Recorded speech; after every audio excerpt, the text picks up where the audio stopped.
हरि ओम. सद्गुरु ओम मालती आई की जय. व्रजभूमीतील भक्तकथा मालेत मी अनुप्रिता थत्ते तुम्हा सर्वांचं स्वागत करते. या कथामालेतली 52वी कथा आज आपण सुरू करणार आहोत. ही कथा आहे राधाकुंड येथे राहणाऱ्या श्री सखी चरणदास बाबाजी यांची. या कथेतून वैराग्य म्हणजे काय असतं आणि शरीर हे फक्त भगवंताच्या प्राप्तीचं आणि भगवंताच्या भक्तीचं साधन आहे, नाहीतर त्याला काही किंमत नाही. अशा प्रकारचं एक तीव्र वैराग्य कसं असतं, हे आपल्याला या कथेमध्ये पाहायला मिळणार आहे. मणिपूर या प्रांतातील लोकांचा व्रजभूमीशी विशेष असा एक संबंध आहे.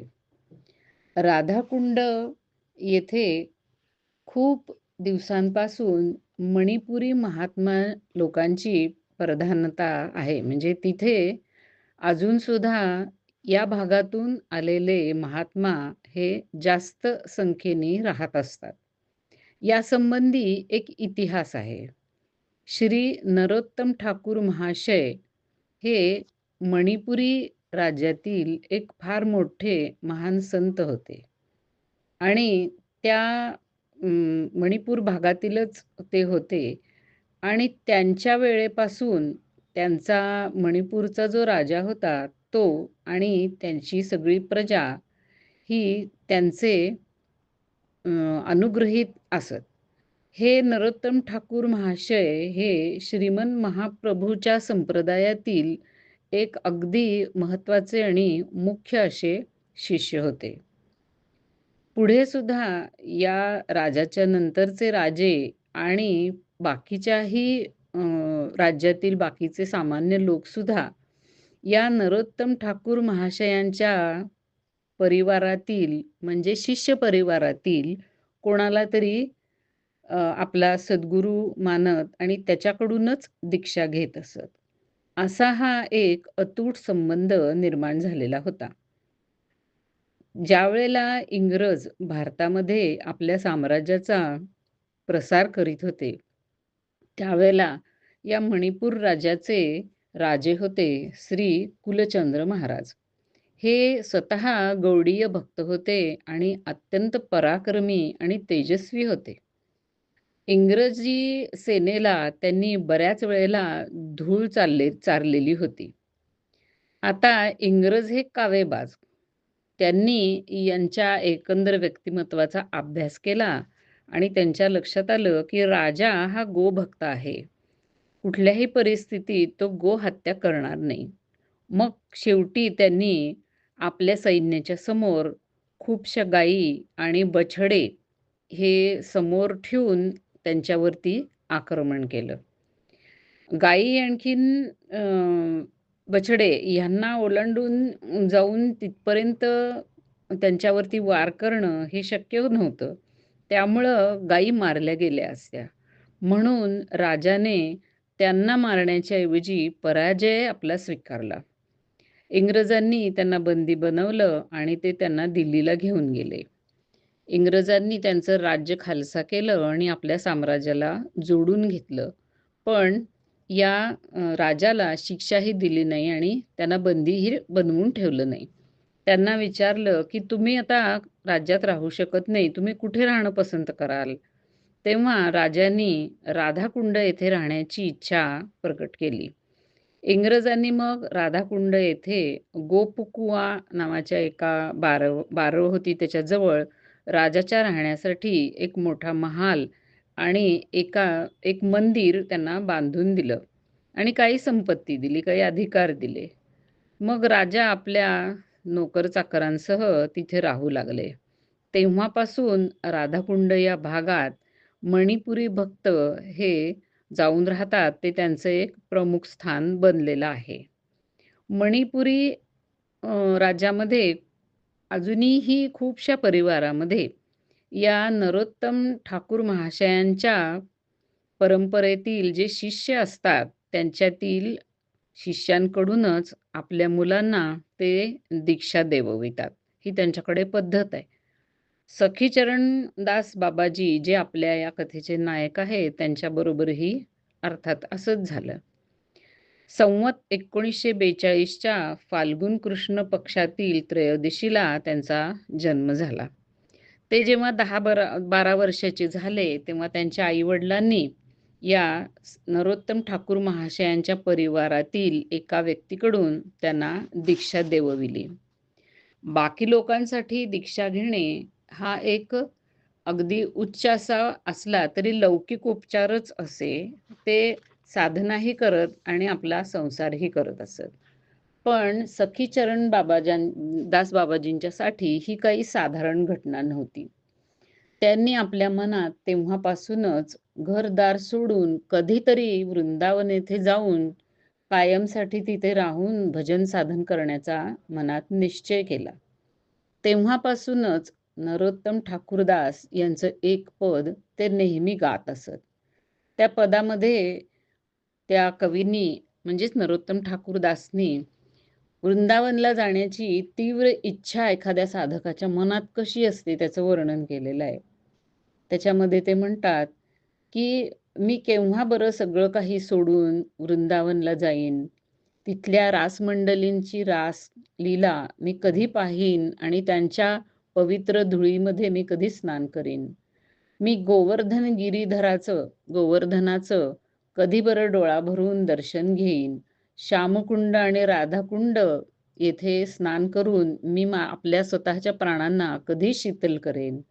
मी यमुनामध्ये स्नान करून कधी निर्मल होईन? वृंदावन येथील साधू संतांच्या सहवासात मी वृंदावनामध्ये कायमचा राहायला जाण्याची माझी आशा कधी बरं पूर्ण होईल?" अशा प्रकारचं हे पद ते नेहमी गात असत. तेव्हापासूनच त्यांनी वैराग्याश्रम ग्रहण करण्यासाठी आपल्या शरीर मनाला तयार करायला सुरुवात केली. दिवसेंदिवस त्यांनी आपला आहार साधूंना साजेसा असा कमी कमी केला.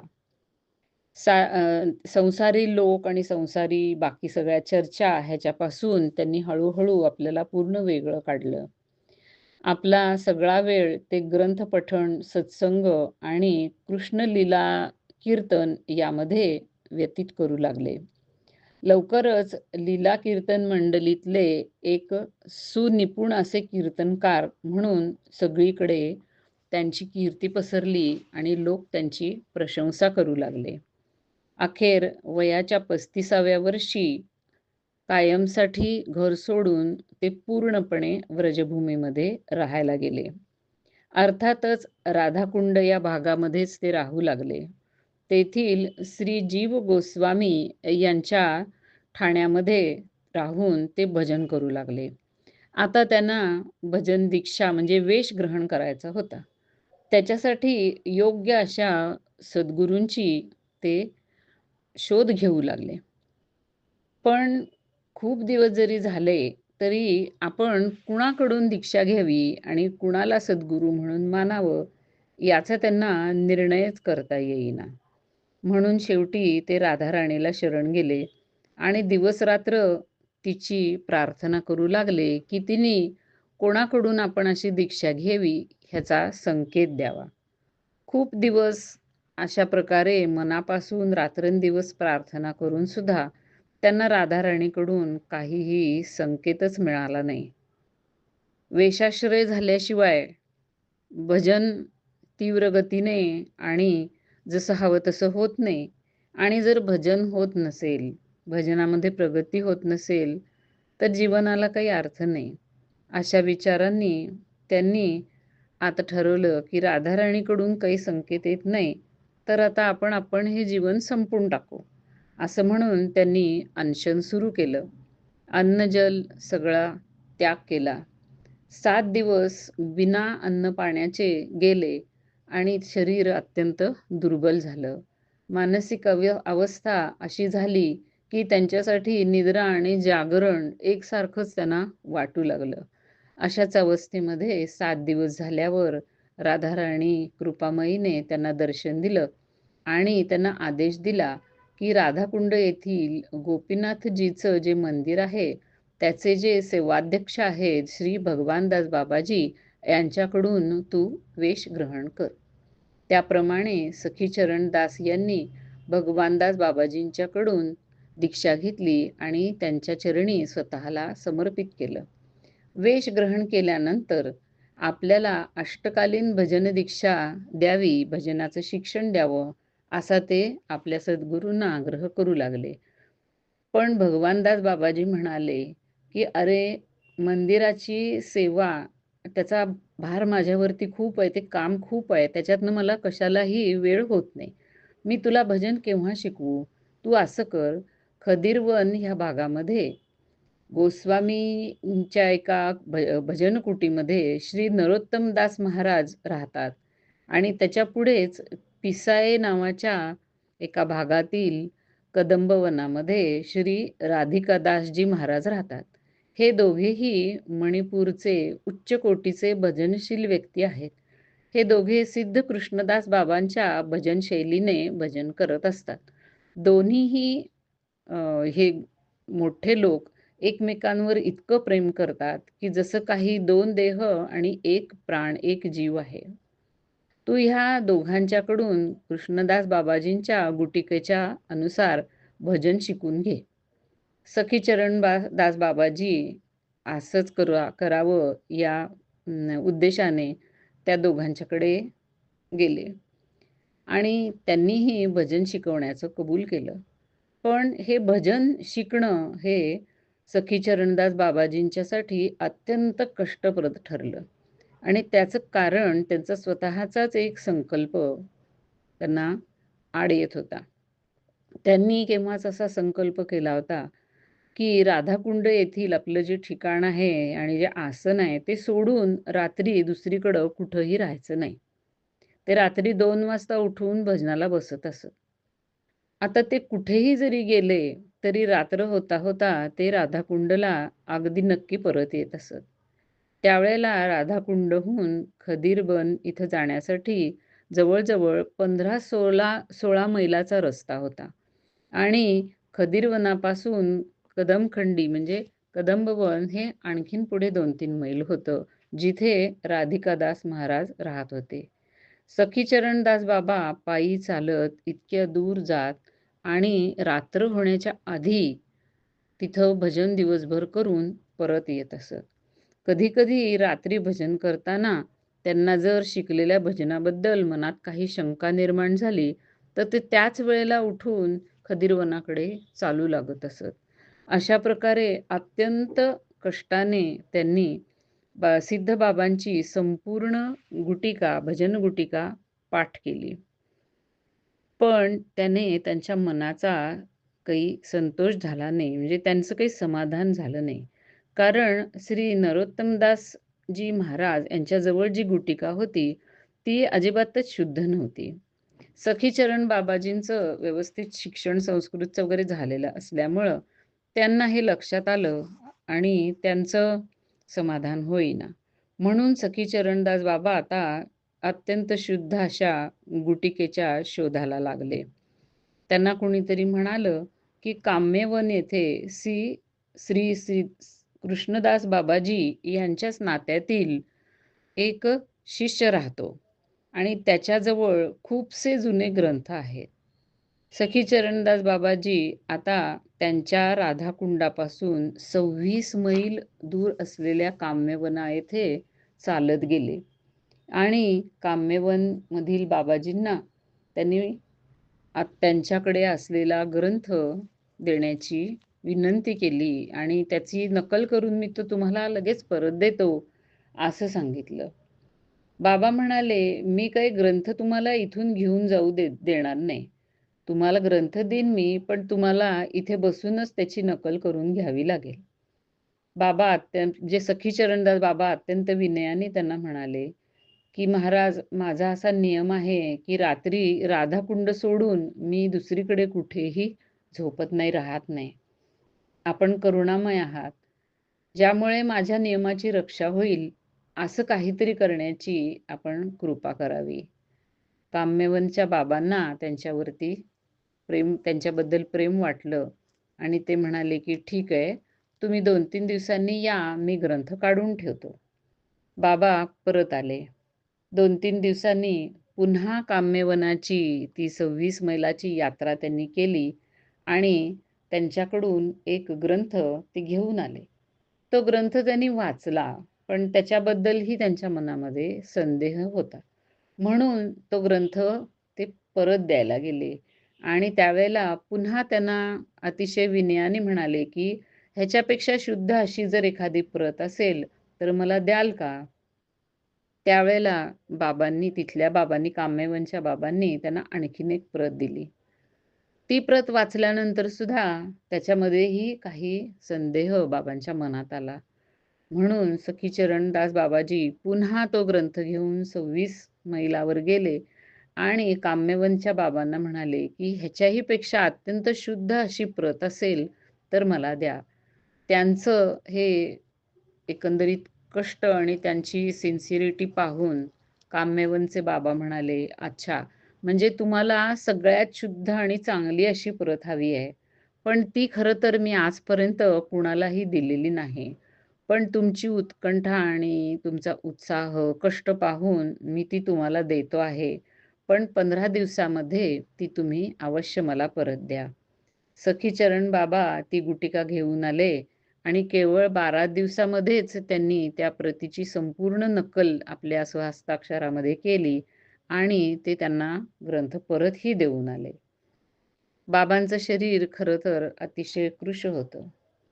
त्यांच्या या वैराग्यमय आणि दुर्बल अशा शरीराला हा सगळा उठाठेव खूपच कष्टप्रद होत होती. त्यात त्यांचा मधुकरीबद्दलचा नियम सुद्धा अतिशय कडक होता. ते केवळ 7 घरांमध्येच मधुकरी मागत आणि तेथील गृहस्थांमध्ये असा नियम आहे, की ते मधुकरी मागायला येणाऱ्या प्रत्येकाला मधुकरी देतात, पण ती केवळ एक-एक टूक, एक-एक चतकोर अशी असते. तर कधी-कधी त्या 7 घरांमध्ये ज्या 7 घरांमध्ये मागायचे ते, त्यातल्या एखाद्या दुसऱ्या घरामध्ये अशी ती मधुकरी मिळतही नसे काही कारणांनी. मग जेवढी 7 घरांमध्ये मधुकरी मिळेल, तेवढ्याच थोड्याशा आहारावरती बाबा राहत असत. आणि वारंवार खदिरवन इथं जायचं, काम्यवन इथं जायचं आणि पुन्हा रात्र व्हायच्या आधी परत यायचं. परत नेहमीचे नित्य नियम करायचे. मधुकरीसाठी जायचं आणि पुन्हा थोडंसं जेमतेम झोपून 2 वाजल्यापासून पुन्हा भजनाला बसायचं. या सर्व कष्टाची आपण खरोखरी कल्पनासुद्धा करू शकत नाही. आपल्याला आपल्या खाण्यामध्ये एखाद्या दिवशी जरी काहीतरी कमी जास्त झालं, तर पहा आपला रागाचा पारा कसं चढतो ते. अशा वेळेला आपण ते स्थान कुठलं आहे आणि आपण कुठल्या गोष्टीची मागणी करतो आहोत, हे सुद्धा काही-काही वेळेला विसरून जातो. म्हणजे मागतो आहोत म्हणजे मनात म्हणतो आहोत आणि आपल्याला राग येतो आणि आपलं मनस्वास्थ्य जातं. तर हे बाबांचं जे वैराग्य होतं त्याच्याकडून आपल्याला खूप काही शिकण्यासारखं आहे. हे सगळे कष्ट बाबांच्या भजननिष्ठेमुळे आणि त्यांच्या भक्तीच्या अचिंत्य अशा अफाट शक्तीमुळेच त्यांच्याकडून सहन केले जात होते. आता असे घोर कष्ट करून अष्टकालीन लीलेचा ग्रंथ बाबांनी मिळवला होता आणि अत्यंत उत्साहाने आणि अत्यंत मन लावून अष्टकालीन लीला स्मरणामध्ये ते आता संलग्न राहू लागले. राधाकृष्णाची मानसिक सेवा तर ते करतच असत. पण शरीराने करण्याच्या बाह्य सेवेकडे सुद्धा त्यांनी दुर्लक्ष केलेलं नव्हतं. मणिपूर येथील आणखीन एक दुसरे राजे किंवा सरदार श्री चुडाचांद यांनी राधाकुंड येथे आणखीन एक मोठं नवीन मंदिर बांधलं आणि त्याच्या सेवेचा भार त्यांनी अ, यांच्यावरती सखी चरणदासजी बाबांच्यावरती सोडला होता. सखी चरणदास बाबाजी विधिवत मंदिरातील ठाकूर सेवा करत आणि पुन्हा मानसिक सेवेमध्ये तल्लीन राहत. मध्ये-मध्ये आपले शिक्षागुरू श्री नरोत्तमदास बाबाजी आणि श्री राधिकादास बाबाजी यांच्याकडे जाणं तर चालूच होतं. कधीतरी कदमखंडी या भागामध्ये सुद्धा ते जातच असत. आणि हे सगळं 15-16 किलोमीटरवरती, मैलावरती होतं. अशा प्रकारे बाबा आनंदाने आपल्या साधनेमध्ये रमलेले होते. आणि अचानक त्यांच्यावरती आणखीन एक वज्राघात झाला. तो काय होता हे आपण पुढील भागामध्ये ऐकूया. हरिओम.